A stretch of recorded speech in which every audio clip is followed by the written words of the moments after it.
Hello. Hello. ओह सीमा, काफी अरसे बाद आई हो तुम आज कैसे रास्ता भटक गई तुम? लेकिन अगर तुम ओजान के लिए आई हो तो वो यहाँ नहीं। तुम भी हद करते हो। मैं यहाँ पे सिर्फ ओजान को देखने आती हूँ क्या? बल्कि वो जगह है जहाँ मैं टाइम स्पेंड करने आती हूँ। बिल्कुल बिल्कुल ठीक कह रही हो। वैसे भी ओजान को ढूंढने से वो कौन सा तुम्हें मिल गया, ठीक कह रहा हूँ ना?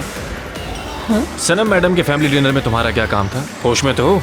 आखिर तुम किस फैमिली की बात कर रहे हो? कौन सी और कैसी फैमिली? वैसे भी जब वो लोग नहीं थे तब मैं मौजूद थी। मैं उन्हीं की फैमिली का हिस्सा हूँ।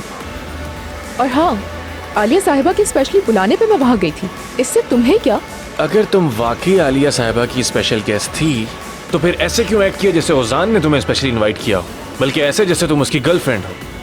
क्या बात है सर्कल, जबरदस्त। तुम डिनर पर आए नहीं, लेकिन तुम्हें तो सब पता है कि वहाँ क्या हुआ और क्या नहीं हुआ। खैर छोड़ो तुम इन बातों को और मुझे ये बताओ कि ओसान कहाँ है? ओजान कहाँ है? रुको जरा सोच कर बताता हूँ तुम्हें।